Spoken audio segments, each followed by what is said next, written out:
welcome to our, and this may be a surprise to you, our final energy lunch in this location. We've been bumped for a good cause, and that good cause is because the senior meals are going to start having senior meals more than just one day a week. They're going to have them on Tuesdays. So what we've done is we found us another location that will be just as good as this. It'll be different, so people will get lost the first couple of times, and it's in a different day, so they'll get lost in time too. It's going to be at the Yacht Club. Now, I'm sure everyone knows where the Yacht Club is, down in the Boat Haven. And instead of the third Tuesday, it's going to be the third Thursday. Now, I think I said that right. I've always gotten my Tuesdays and Thursdays mixed up since I was a kid. So, the third Thursday of the month at the Yacht Club. So, since we've been meeting in this room for quite some time, I want to thank the local sponsors that have made it possible. We've been in here for about 4 years, and so the sponsors that I want to thank are and if the sponsors are here, raise your hand so I can see who you are. If you don't want to say anything, that's just dandy when I bring your name up. But if you also want to say something, come on up and grab the microphone. You're entitled to a minute or two of fame. So I'd like to thank Sunshine Propane and Alaska Power and Telephone. Wave your hand. There he is. Thank you. Frederick's Electric. And Huber's Inn. Stand up. There's Letitia. Thank you. Port Townsend Paper. Kevin. Where's Kevin? There he is. Thank you. The Port of Port Townsend. And Port Townsend now has a Friends of the Energy lunch. And so Power Trip Energy, Andy, come on up and say a word or two. Thank you very much. We're happy to be sponsors. Welcome to Port Townsend. There's a couple of events I want to let you guys know about. One is this Saturday. There's a Earth Day celebration out at Wild Birds Unlimited in Gardner, and there are fun and educational things, and it's a fundraiser for the raptor rescue in Sequim. So that's a good event. And then I also wanted to mention again the Jefferson Solar Home Tour is going to be the second Saturday in July. That's July 11th. And this year it's going to be a solar home tour and electric vehicle roundup. And we're lining up electric vehicles to ferry tour goers to all the sites. So hopefully between bikes and electric vehicles, we'll do this without burning any gas this year. So thank you. Thanks, Andy. Friends of the Energy Lunch. Thanks, Steve. So I'm right now. I've got my Friends of the Energy Lunch hat on, and basically, it's a group of people who feel that the Energy Lunch is a very important program for this community, and we would like to invite you to join us with a donation. And I'm going to pass this around because Friends of Energy Lunch it's us. So I'd also like to invite anyone that feels like donating more. 3 of us so far have put $100 into the Friends of the Energy Lunch sponsorship. And so if anybody is interested in joining us at that level, that would be great. So thanks to everybody for being here. It's going to be a great program today. Thank you, Steve. So the Energy Lunch was born primarily to get renewable energy locally produced here on the Olympic Peninsula. So that's the energy aspect. Locally produced renewable energy is no carbon. And so with that, we have an announcement from Cindy Jane, who's going to talk about no carbon. I'm not sure about energy, just a short one. Great. Thanks, Steve. Yeah, right here next Tuesday, a week from today at 7 o'clock, there's going to be the launch of I-732, which is a carbon tax initiative for Washington State. It's a revenue-neutral carbon tax. It cuts the sales tax by 1% and then adds a $25 per ton cost on carbon. So if you'd like to learn more about the initiative or perhaps think about helping collect signatures for it, show up here 7 p.m. next Tuesday, April 28th. Thanks. Thank you. Okay, so now we're going to go to the key speaker, which for April is Dr. Jacob Leachman, the assistant professor of the School of Mechanical and Materials Engineering at the WSU Pullman campus in Eastern Washington, who has developed a more economic means of liquefying hydrogen gas, which to me, when I first started these things, was the holy grail, and a new carbon fiber storage tank for liquid hydrogen. His laboratory at WSU is currently testing unmanned drone aircraft powered by liquid hydrogen fuel and is working on liquid hydrogen fueling stations for the homeowner and community scale use. Dr. Leachman is rapidly becoming known as Mr. Hydrogen at Washington State. Thank you very much, City of Port Townsend, and those of you in Jefferson County. I wasn't expecting this many people by any means, and this is just so exciting to see folks that really care about energy and our future associated with it. I got started with hydrogen back in 2005. I was a graduate student at the University of Idaho.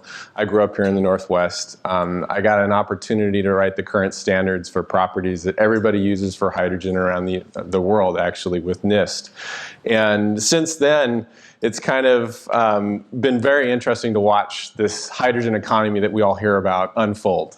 Basically, there's a lot of press. And if you're just reading the news out there on hydrogen, you're likely to have lots of questions. Here's a couple of headlines. Back in 2004, President Bush came out with a hydrogen initiative that was going to put in $1.2 billion to try to create fuel cell powered vehicles that we could purchase in the next 10 to 15 years. And that actually worked out. We have 8 major auto manufacturers right now that are willing to sell you a hydrogen fuel cell powered car. No moving parts in the fuel cell, takes hydrogen, reacts it with oxygen from the air, produces water as the only byproduct. You can drink it if you wanted to. The problem is, where would you fuel up such a vehicle? If they're for sale right now, you'd have to drive it to California to find the first fueling station, and you wouldn't make it all the way back. So the distribution and refueling side is one of the key problems that nobody's been able to figure out so far. And we're optimistic, at least, that we have some important contributions to that. And that's part of the reason, this distribution side and where we're getting our hydrogen from, that you see some real conflicting messages. Like here, the MIT Technology Review said, forget hydrogen cars and buy a hybrid.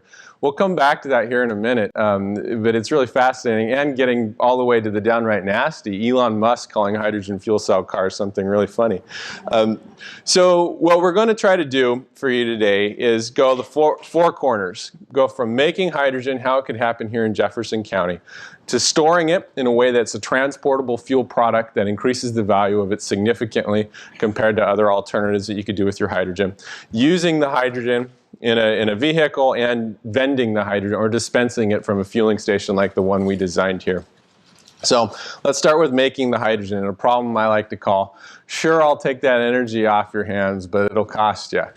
And so this is what I'm getting at with this. If you look at Washington State's wind energy resources, here's a map of everything created by the National Renewable Energy Laboratory.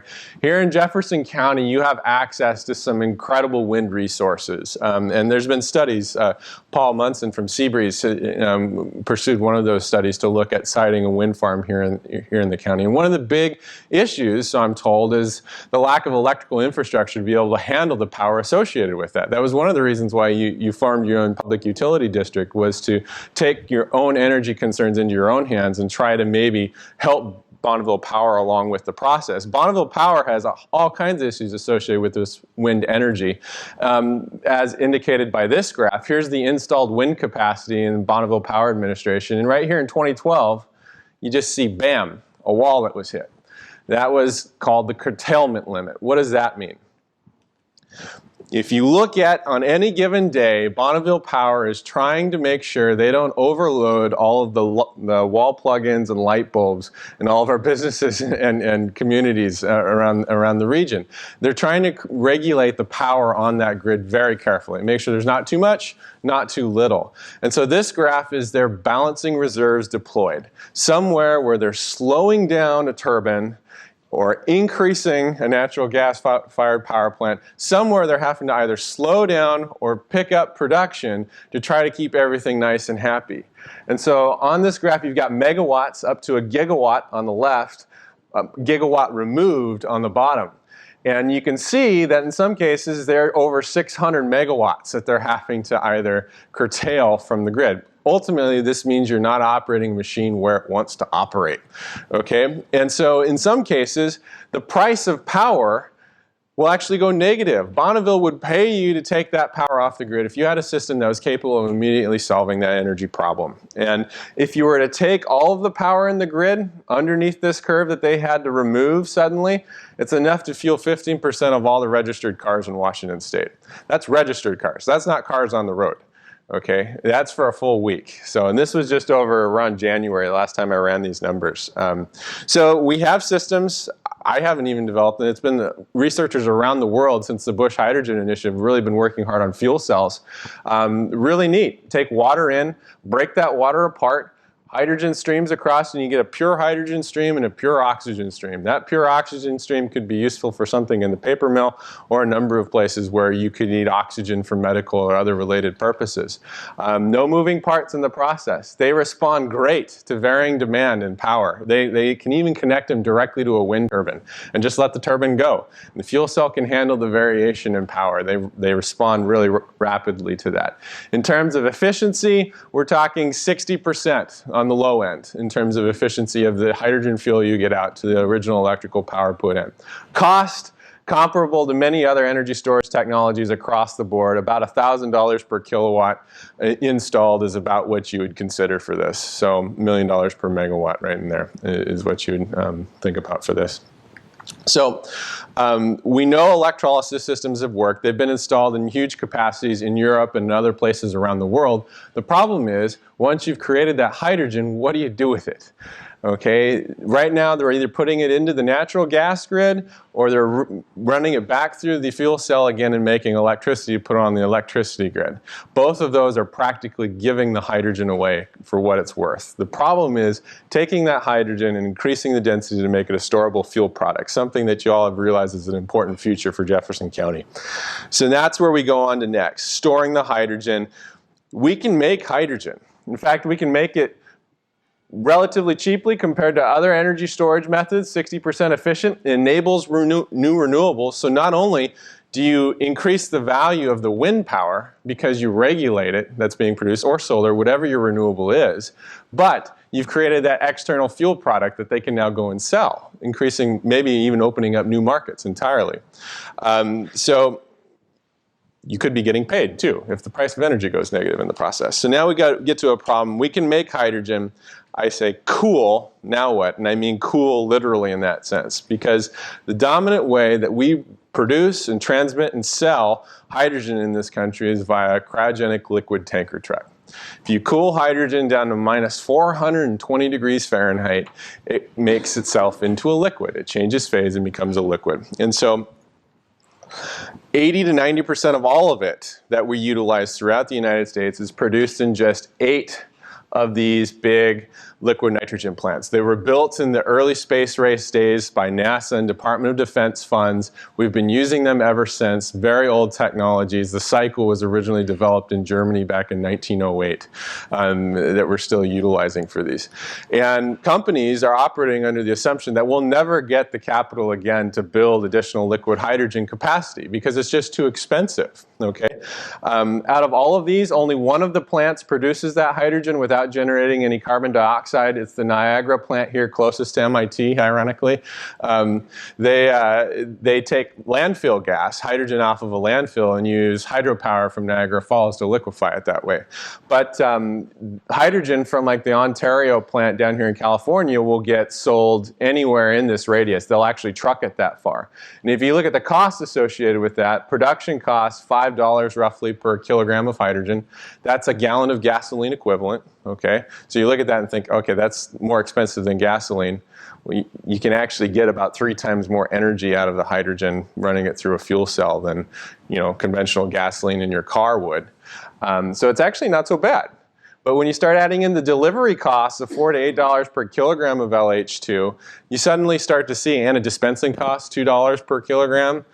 Suddenly it starts, not so great. Okay, but here's the thing. If somebody were to be able to create a small 1 megawatt or less hydrogen liquefier operated with any kind of efficiency, it would change the paradigm of this. We would be able to generate liquid hydrogen somewhere here in Port Townsend, be able to distribute it right on site, or transport it across Puget Sound and start selling it over to that market over there.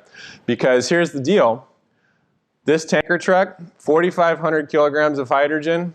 This truck right here, right around 300 kilograms of hydrogen. That's gaseous hydrogen stored in this. It makes a big difference if you're able to liquefy that fuel in terms of the amount that you can distribute and dispense. So how are we going to make an efficient hydrogen liquefier? Okay, I've got to get into the physics a little bit to show that we have an actual new approach to this. When I was at University of Idaho, I came up with these equations that represent the properties of hydrogen that everybody's using. And the reason I won the top master's thesis award in the western half of the country was I was able to explain how this quantum mechanical shift of hydrogen changes its physical properties. And it's a thing that Werner Heisenberg, way back in the 1930s, won the Nobel Prize for. In the actual citation, they say, for the creation of quantum mechanics, the application of which has, among other things, led to the discovery of these allotropic forms of hydrogen. And these allotropic forms are called ortho and parahydrogen. The whole game is, if you're able to flip from one form to another, that's the largest energy-consuming reaction of any material at these temperatures. Right now, all the liquefiers that were developed in the 1950s run the hydrogen through a catalyst bed and remove this energy. So any liquid hydrogen that you're getting is in the parahydrogen form and doesn't even have these different energy forms. So we didn't even realize, for the most part, that this was something that you can actually play with, a game that you could actually use to actually help with liquefaction. And so since starting in 2010, I've tried to figure out ways that we could unlock this energy-consuming reaction to actually help with making the hydrogen to begin with, or producing the liquid hydrogen. And so one of the things that's getting a lot of attention right now, one of our research concepts, is this.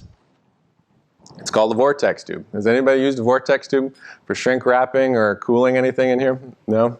Yeah? Yeah? What did you use with it? We used it for vacuum cleaners. Vacuum cleaners. Yeah, fun. Yeah, I mean it's just you can buy them online, $40. This one was about 110, or I think. Here's a diagram of the cross section of it. It's just a T. It was actually Nazi Germany, World War II era technology that was liberated. They got a drawing of it at Union Carbide down in the North Carolinas, and they're like, this produces minus 30 degree Fahrenheit air out one end and 120 degree Fahrenheit out the other end, and it has no moving parts. That's not going to work. Then they built it and it worked. And it's like, well, let's think about this one a little bit. And so there's actually a lot of research out on how these actually work today. Basically, you get high pressure hydrogen. From your air compressor, it'd be 90 psi air. And we've actually ran that through this and got that temperature difference. What happens is you create a vortex. The faster moving molecules on the outside are the hotter moving molecules. That's the temperature. That's the definition of temperature. It's just the measurement of molecule speed, right? The center line is the colder molecules. Okay, so at one end of the tube, you let out the hot gas.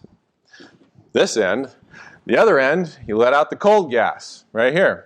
Folks are saying we should be using these in liquefiers anyways because they're more efficient than conventional throttles that you'd see in the refrigerators in your house.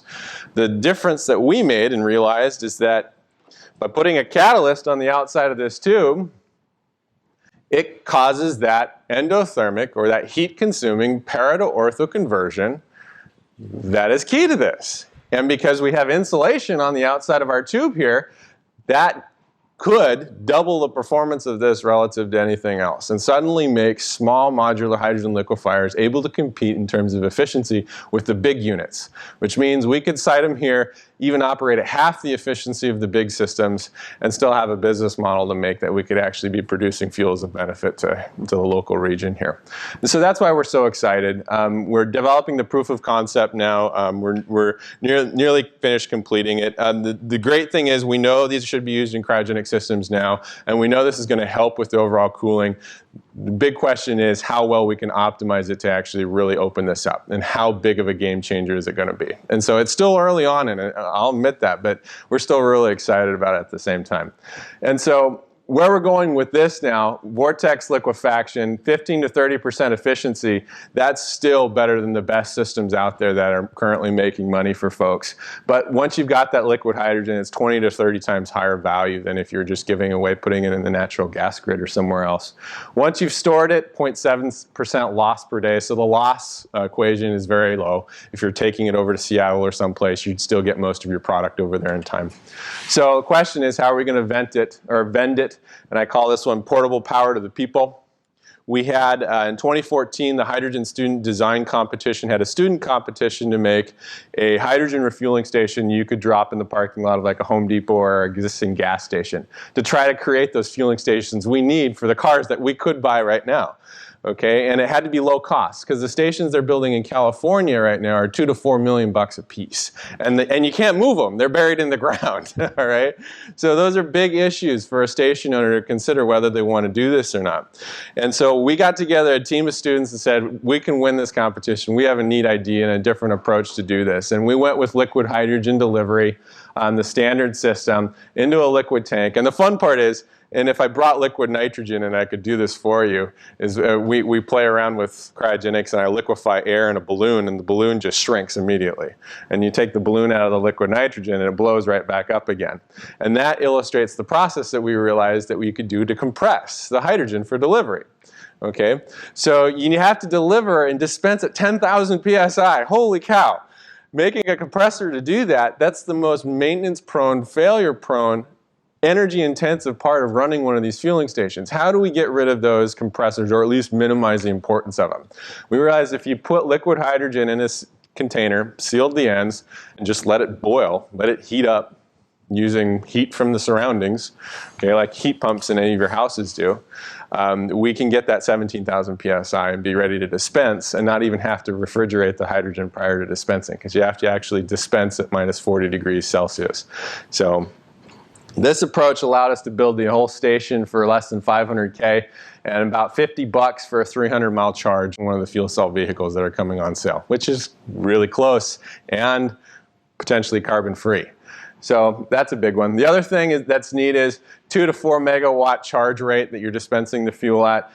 Even the superchargers that are being installed down in California for your electric vehicles are, 120 kilowatts. That's like comparing broadband to dial-up in terms of what you can do and your ability to share that fuel with somebody else in your community or you name it.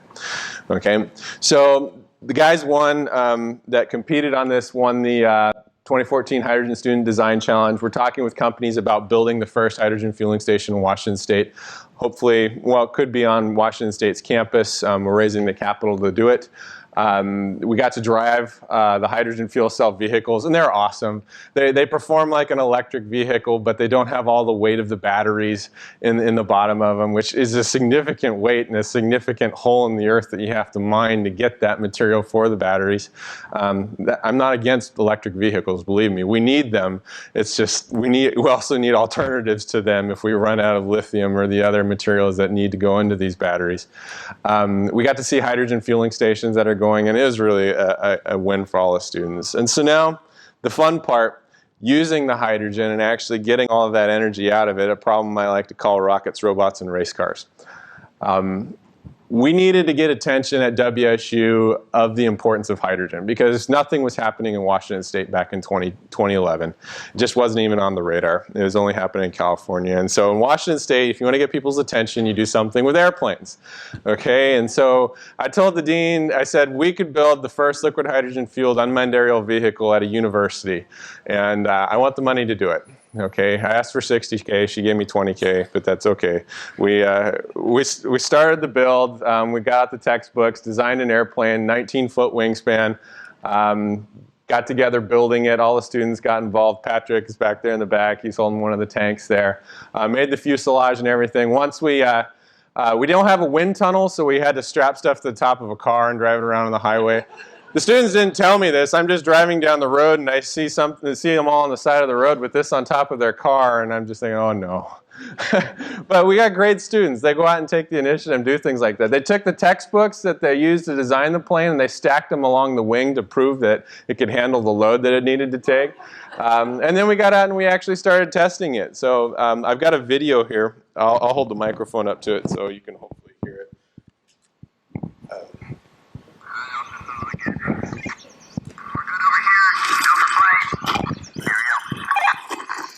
14 flights, just under 4 hours in the air.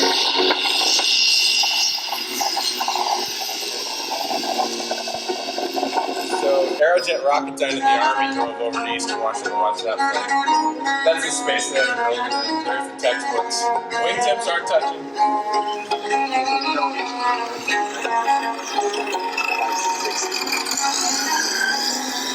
We probably had 14 students are specified there. We had as many as 20 at any given time working on it. It's one of those things where they can just volunteer and they know that this gives them an in with industry. And it gives them leadership skills, hands-on experience, everything you want them to have when they graduate. That said, we've crashed it, we've made mistakes, we figured it out, and it was NTSB. They had it done in 2 hours, knew exactly what went wrong with it. Use it as an opportunity to paint it.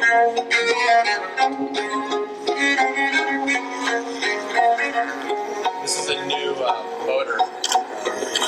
Much quieter.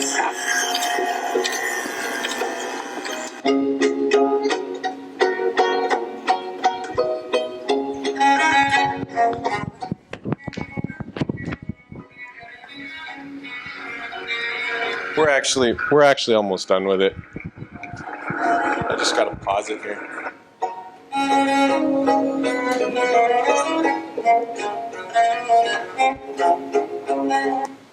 I like pausing it right here for a very good reason. So starting on the right, he's still working in the machine shop. He's at Scale Composites, which, who's heard of Scale Composites? Burt Rutan's company. They built Stratolauncher, built Spaceship One, the first private vehicle to make it into outer space. He's at Blue Origin. Who's heard of Blue Origin? Jeff Bezos' rocket company in Kent. They just got a $1.8 billion contract to start making rocket motors for the United States. He's at Blue Origin. He's now a graduate student in my lab. He hasn't graduated. He's just getting ready to graduate. He's at Boeing Defense, Space and Security. He hasn't graduated yet, neither is he. He's at NASA Jet Propulsion Laboratory in a cave down in New Mexico, and he's a junior. So the neat part about this project, yeah, there we go, yeah. WSU has students that can compete with students anywhere in the country. All they need is a project to get people's attention, and this is the kind of thing that helps them to do that. And proving an electric vehicle like this could be made by students, a hydrogen-fueled vehicle like this, was actually quite exciting. If it's not in aerospace, we're actually transferring the technology to a drone manufacturer here in Washington State that wants to be the first liquid hydrogen-fueled commercially available drone. It's in situ down in the Columbia Gorge. If it's not drones, it's going to be in the forklifts. Hydrogen-fueled forklifts are what Walmart, FedEx, and Kroger are all going to now because you got the rapid recharge.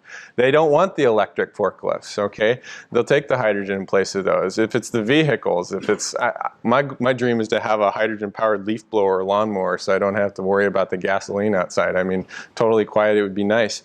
The vehicles, the things that you can use hydrogen, there's just so many out there. The problem is solving the dispensing and distribution problem. If we get that going, everything's going to work its way out. So how are we going to do that? Our plan for that, our plan for developing this and showing you that this could solve some of the needs here in Jefferson County. Here's our plan. The Department of Energy just announced an H2 Refuel Challenge. It's a $1 million prize competition open to universities, industry, everybody. And this competition is to make either an in-home, sits in your garage, hydrogen refueler, or a community-based hydrogen refueler. It could go in a park or someplace, local in your community for everybody to share. We're gathering support. We've got 3 groups, nonprofits here in Washington State. They're around the 60K range committed to doing this. We think we can get enough of those together. We could get around the 300K mark where we think we can prove this and actually show this and immediately move into production. Because the neat part is the Department of Energy takes the unit that we build and they go down and independently validate it and compare it against all the other systems. making liquid hydrogen and then compressing it in this tank, that's totally off the spectrum of possibilities that people are approaching this with. But we think we actually have. The numbers are really close to having a unit that could actually do this. And in terms of sound and everything else that are also important that you care about running in your garage, we actually have many advantages. So it's something we're really excited about. And we got an army. I keep getting people every day wanting to say, hey, we want to do this and we want to start this summer. So, if you like this and think this is an opportunity that you'd like to help out with, there's lots more information on our website than what we have here. We've got a blog there. If you want to support, there's a link for that where you can contact Don Shearer, who's our development alumni relations person. He can help that out. Get involved. Find the connections where this kind of technology could help make all of our lives better. That's the goal. So with that, thank you very much for coming out. And what questions do you have? I love the concept. I'm just concerned that we're experiencing droughts in a lot of this part of this world and other parts. So I just wondered how that would be accounted for. Yeah, the amount. So obviously it requires water and it produces water. The amount of water it needs is actually really shockingly small. There's a lot of energy stored away in that water molecule, okay? I mean, even to run your car a long distance, the amount of water it would produce, it would hardly be a drink, okay? So it does take water. It doesn't take a lot of water. That's the plus, okay?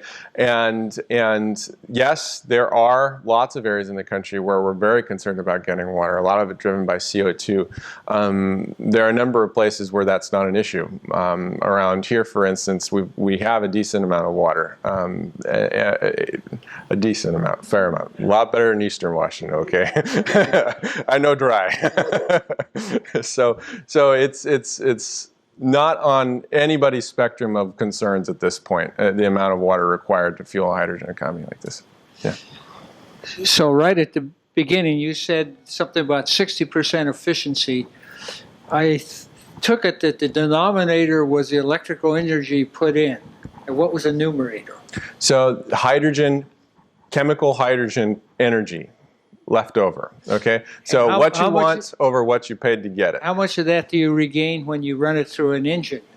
So you get 60% back going through a fuel cell again. In fact, the electrolyzers that produce it, in some cases, can be reversed with an efficiency hit and reuse the water now to produce, you use the hydrogen now to produce water.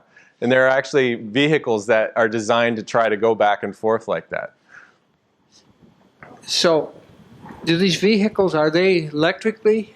I don't really understand. Hydrogen fuel vehicle is an electric vehicle by all accounts. So the fuel cells are generating electricity, which is running an engine. I see. Okay, thank you. Yeah, it's actually great question. Very, very interesting talk. Thank you. I noticed you had this little vortex device that's capable of cooling the hydrogen. What do you call that? Vortex tube. Oh, okay. It just cools it as the pressure of the hydrogen runs through this thing, right? Yeah. So the cool hydrogen comes out one end and the hot hydrogen comes out the other end. Yep. Okay. And then you just take the cool stuff and compress it, right? You just let it convert into a liquid, and it's cool enough to liquefy it. It's right on the verge of liquefaction. Oh. So a small throttle valve can do it. So here's the whole cycle. So vortex tube sits right here and drops right into the liquid hydrogen, and then the hot is recirculated and just ran through. So you got a little blower centrifugal fan there that can run it back through the cycle again. And the neat part is it doesn't take a real high pressure differential to drive it. So I guess you could just let the hot stuff cool off through a radiator and put it back through. Yeah, exactly. Yep, right here, and then it goes back around and through. Yeah. I was going to ask, are you considering using metal hydrides to put it in a tank so you don't need so much pressure? Yeah, so the neat part about our approach is liquefying it, you don't need pressure, okay? You just need a little bit of pressure to drive the vortex tube, like 90 psi or less. And then when it's liquid, you store it at atmospheric pressure. So you don't need the pressure. Metal hydrides in some cases, so a metal hydride, so if you put like magnesium particles or something else in there, the hydrogen will get absorbed into the metal, okay? And then you can, in principle, store more hydrogen that way, okay? That's an approach that folks are looking at. The reason they have to do that is because they don't want to pay for liquefying the hydrogen, and we think we hopefully solved a big part of that. So, yeah, I mean, metal hydrides are going to be there. They're a great option. So the fuel cell forklifts usually have a metal hydride system or just a compressed gaseous system. They're one option. There's many ways you can store hydrogen. So Great. Yeah, I hope to see these available for home production. You can create hydrogen out of your home water system. And, wouldn't it be fun? Yeah. I had a question that came up kind of in the earlier days of working with hydrogen, and that's the problem of hydrogen embrittlement in parts. Could you address where that handling that issue stands now? Yeah, so like I mentioned, metal particles like to absorb hydrogen, and the problem is if you don't want that metal absorbing the hydrogen, that's an issue, okay? And so there are stainless steels that are compatible with hydrogen, and regular steels too, in addition to aluminum and other materials that work with hydrogen fairly well. So there are standards now that say this class of materials generally okay. This class of materials, you got to do your homework first to know that it's okay. So yeah, we do know a little bit more now. I'm setting up parts of the lab to be able to do that testing for folks that don't have the equipment or capabilities to do that. Yeah, we're trying to be a one-stop shop for if somebody wants to go hydrogen, we'll figure out how to do that for them. So yeah, another question. You haven't mentioned the safety issues. I'd like you to talk about that a bit. Thank you. That is always really important. And if it wasn't safe, I wouldn't be in front of you talking about it. So the experts that work with hydrogen on a daily basis say hydrogen's no better nor worse than any other fuel. You just have to know the rules for working with hydrogen. We work with gas, and from young age we learn that you don't hold a match to it, okay, and you don't pour it over your feet or anything else, okay.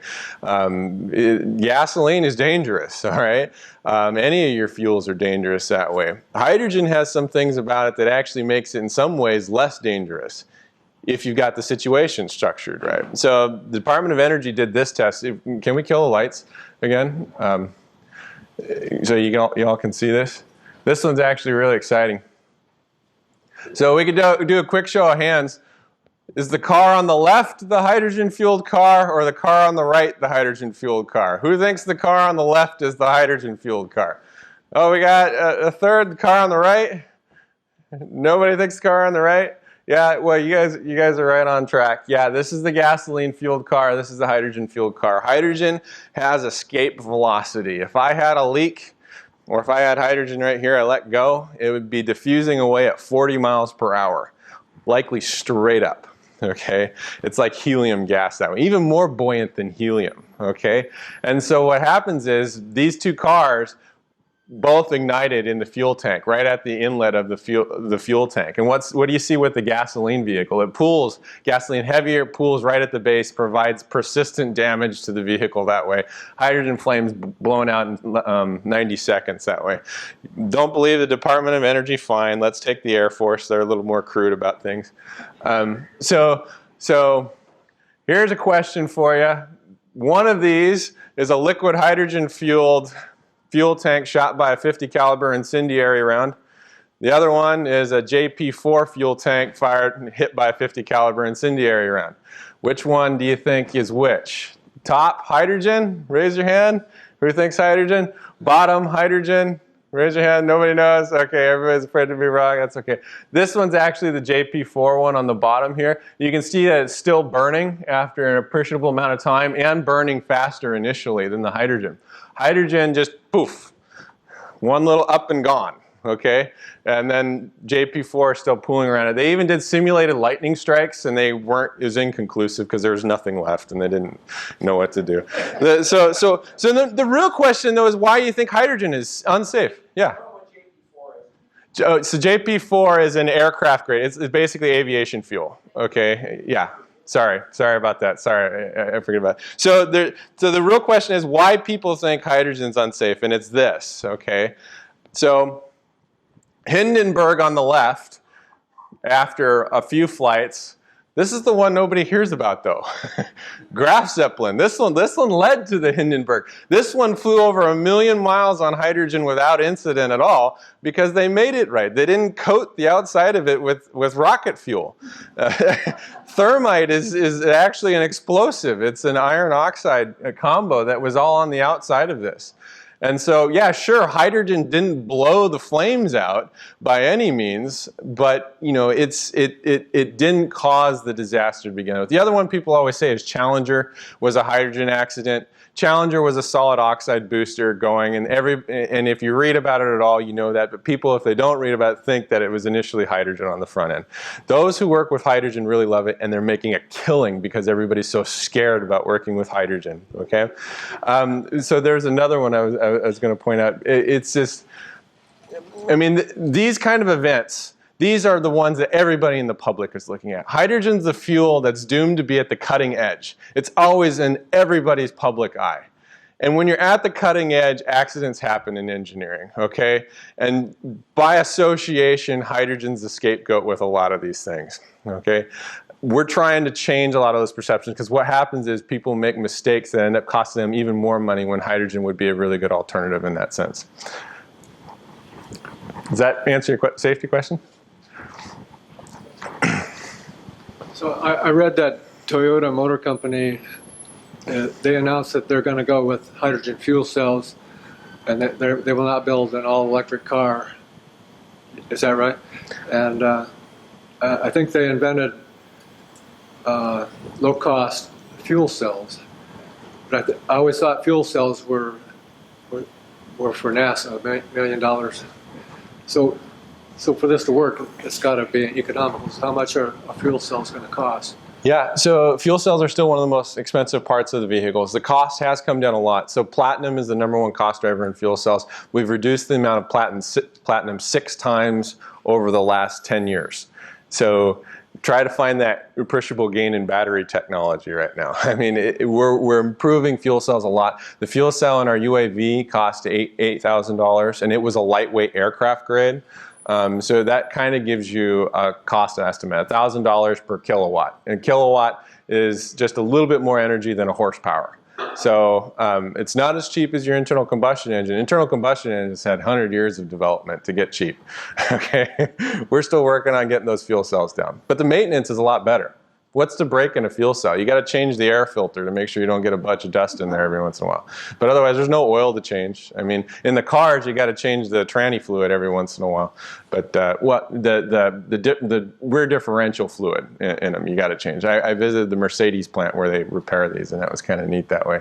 So yeah, Toyota is on board. They're looking at hybrid for a lot of things. Maybe an electric pack that'll go for the first, increment, and then have a range extender fueled by hydrogen after the fact. Was that airplane 1 kilowatt fuel cell? Yeah, 1 kilowatt fuel cell on the airplane. What did that weigh? That weigh, oh gosh, 12 pounds? I'm trying to remember. 12 pounds? That 1 kilowatt fuel? Yeah, with the tank, it was 12 pounds. I think the fuel cell itself was like 8 pounds. Was that heavier than batteries right now then? Or? Yeah. So that fuel cell we bought was 2005 edition. They have the weight of it since then. So, but it's also more expensive. So I mean, on our $20K budget, we could just afford the cheapest fuel cell we could get to put on that vehicle. And so that's it. But the technology is changing so quickly that, I mean, I'd have to go back and look at the current estimates on what you can get in terms of performance to weight on the aircraft fuel cells that way. Thank you. Yeah. Hi, Steve. Hi. I'm trying to figure out when hydrogen is stored as a liquid and when it's stored as a gas. And the vortex thing that you're referring to, it comes out really cold, and so then it's cryogenically stored as a liquid. Mm-hmm. But then when it's dispensed at your little in-a-box gas stations in the Walmart parking lot, it comes out of a liquid form and goes into the car in a gaseous form. Is that correct? Compressed yep, gas? That's exactly right. 5,000 to 10,000 psi. You could store it indefinitely, and it doesn't go bad like some of your hydrocarbon fuels will. So I'm just pulling up the fueling station. So liquid hydrogen would come out of the vortex tube, just like you said, and fill a tank. So this is a shipping container that you could just back up a semi to and change it. Once you fill this high pressure tank with liquid and then cap the ends off, you let it boil, then it's gaseous at super high pressures. And so from there, you dispense directly into your car tank that have 5,000 or 10,000 PSI in it. And these carbon fiber tanks have been around for a decade. They do tests where they fire a handgun into them and they're usually fine. When they rupture, you get a stream of gas out. It's not total, come apart explosion like everybody's imagining from the movies. So yeah, we know how these carbon fiber tanks work and price points associated with So them. the carbon fiber tanks, then, being carbon fiber instead of steel, are lightweight, but how big are they? In other words, since it's now gaseous, is it going to take up all the trunk and the passenger space too? It does take up more space than what we're accustomed to with the conventional vehicle. So imagine your gas tank being 2 to 3 times larger than it is right now. Okay, and that's a good estimate. And so it would take up part of your trunk, not a prohibitive amount of your trunk, but part. Okay, and that's to get a 300-mile range on the vehicle. Yeah. And the last question is, the home hydrogen thing you're envisioning, it's the size of a refrigerator, that creates hydrogen and then stores it in a compressed gaseous state, not liquid, correct? No, it stores in liquid too. So we're planning a small unit that could be driven by a small little blower system, fills the liquid tank, fills actually the high pressure tank directly, and then once it's full of liquid, the ends cap off, it pressurizes to 17,000 PSI for dispensing then directly. So imagine 2 tanks in the whole system to drive the whole thing for your in-home unit. Because your in-home unit, you might need 1 charge a week is all to go even 300-mile range. A lot of us wouldn't even do that.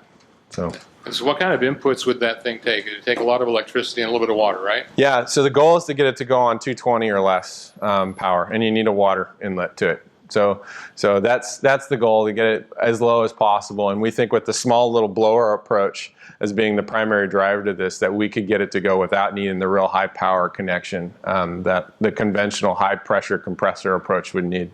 Thank you. Yeah. I want to go back to the platinum for a minute. Uh-huh. Platinum comes from some mineral, yes? It's an element. Yeah, it's mined from the earth. Yeah, just like gold or anything else. Uh-huh. It's mined in some kind of formation. What is that? I don't know the base elements or the base mineral deposits that store platinum in them. Do you know where the big deposits are? I don't even know the big deposits. So that's an open question. I once read that it took a boxcar load of whatever it comes from to make 1 ring. Yeah. I've got a problem. If we don't know what the source of the raw materials are, then we don't know what we're doing to go get those materials. And for instance, if the biggest loads are over in Africa, what do you think's going on there to get those right now? Yeah. Et cetera, et cetera. Yeah. So that's a good question. Platinum is the leader by far, and everybody knows that we've got to try to reduce the platinum amount. That's why they're able to reduce it a factor of 6. We have alternatives that are being researched right now that are nickel-based or magnesium-based alternatives. You got to remember, this is just a coating on these fuel cells of the material, and so I mean, even folks are looking out too, because there are actually some platinaceous or rare earth metals in the solar system in asteroids folks are looking at. So the mining mission that NASA is looking at is actually one, the cost of these rare earths going into a fuel cell like this is one approach to try to either increase the amount of that resource that we have available that way. Yeah, you can also run your hydrogen through an internal combustion engine too, just like regular fuels. So you're not stuck with platinum. I mean, hydrogen's the Swiss Army knife of fuels. If you want to store it in a particular way, yeah, sure. Okay, or you want to burn it in a particular way or use it for whatever you want, yeah, we can figure out a way to do that. I mean, it's the universe's energy currency in a lot of ways. So, yeah. So if you store liquid hydrogen normally in a laboratory setting, would it have a liquid nitrogen jacket around it? And would you require that for your tank here too? So that's a very good question. So liquid hydrogen, it's so cold that just light reaching the liquid hydrogen can start to boil away really fast. Just like when you go up by a campfire and you pass one hand behind the other, you can feel the light reaching you from the campfire. And so one thing that they do is they put liquid nitrogen, which is minus 320 degrees Fahrenheit, pretty close to minus 420 degrees Fahrenheit relatively, and to try to limit the amount of light reaching the liquid hydrogen. That's not necessary, although it is an approach folks use. Some folks can do that, and in the system that we're using liquid nitrogen to pre-cool the hydrogen, yeah, we could do that. So that's an open question about whether it works out from a design standpoint to use the liquid nitrogen that way. So for it to generate the 18,000 psi that you're using for the gas, you're effectively raising the boiling point of the liquid. And to what temperature does that increase it? So just by boiling it that way, we're actually raising it all the way up to room temperature, or close, or actually minus 40 degrees C is where you dispense that. So just over minus 30 degrees Fahrenheit is where you would actually do that. So that would be the temperature of the liquid in your tank? No. The liquid totally boils, just like water in a teapot. The liquid boils away, and you're left with just gas in the tank. And so that happens just by adding the heat to the tank that way. So if you ever play with liquid nitrogen, you can put it in a Costco water bottle, clear water bottle, about a quarter of a cup, and you don't hold on to that. You throw the bottle and it bursts because the gas evaporates so quickly, and it bursts the little bottle. That's the basic approach here. You put liquid in and just let it boil, and it expands, close to 700 times the original volume that it was as a liquid. And so we use that expansion, that energy stored in the liquid, to drive the compression process. So you don't have a two-phase contents to your pressurized tank. It's only gas. You're just putting enough liquid in to get 18,000 psi of gas. Yep. That's the approach. Yeah, it's two-phase for a very short time while it's boiling, and then it's just heating up as a gas. Yeah. Me again. Hi, Michael. Could you explain a little more about how you take advantage of the quantum energy that's available in different quantum states of hydrogen? So this is the fun part. When I first got into this as an engineer and I started reading about this, I went to my advisors and said, "What's this ortho-para thing?" And they both kind of did this glaze over look. Yeah, we're going to have to call somebody about that. And that's when I realized that this is an opportunity, because the engineers didn't get it, and the scientists I got said, "Oh yeah, that's kind of a neat thing, but we really don't look at that anymore." And so here's an opportunity to carve out a little niche for myself that works. And so Werner Heisenberg's, for those of you that don't want to hear physics, just cover your ears for a second. Then his nuclear spin function couples with the rotational function, and when you look at the overall wave function for a molecule, and it creates a parity. So what happens is when the nuclear spin function changes, whether it's aligned or anti-aligned, causes the rotational function to change. So you either end up with orthohydrogen and odd rotational energy levels, or parahydrogen and even rotational energy levels. And just the energy difference between first and not rotating is 700 kilojoules per kilogram. The latent heat of vaporization is 420 kilojoules per kilogram. And that's one of the largest latent heat of vaporizations of any of the cryogens. In fact, it's substantially larger. And so that energy's flip right there. Just looking at the energies there, that's when I realized, okay, hey, this is huge, and nobody's figured out how to throw that switch. And it was because one guy, in the year I was born, wrote a book. He's kind of the godfather of cryogenics in the United States. His name is Ray Radabaugh. In 1982, he wrote one sentence. It said, "It'd be great if somebody came up with some kind of magnetic field to get this spin flip to occur, but anybody would need hundreds of Teslas," which is, you wouldn't want to be anywhere within a block of a 100 Tesla magnet because it's just so huge. And so that kind of killed it, because everyone's like, well, it's not possible.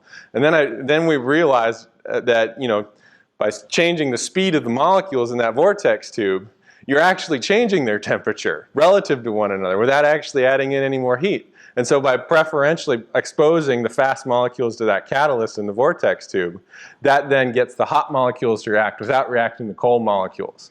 And so that's what improves the overall efficiency of the process. So we're excited about it. Yeah, I know. It's one of those. It's one of those exciting things. I gave a talk at Google last month. They're going like this down in Mountain View. It was exciting. Yeah, Jacob. Yeah, thanks for bringing a free spirit and figuring that all out for us. Right. I noticed as you're going through your presentation, there is a lot of slides that are bonus material? Yeah. Is that going to be part of the presentation that's being recorded? If not, is there a way to get our hands on the bonus material? Yeah, I'll post this on my website so everybody can get it. You know, the Google Talk, the video from that, it's all on the website too. I mean, you can post what we're talking about in the lab on a daily basis. Send me a note. You know, there's lots of information out there. So yeah, you can get it.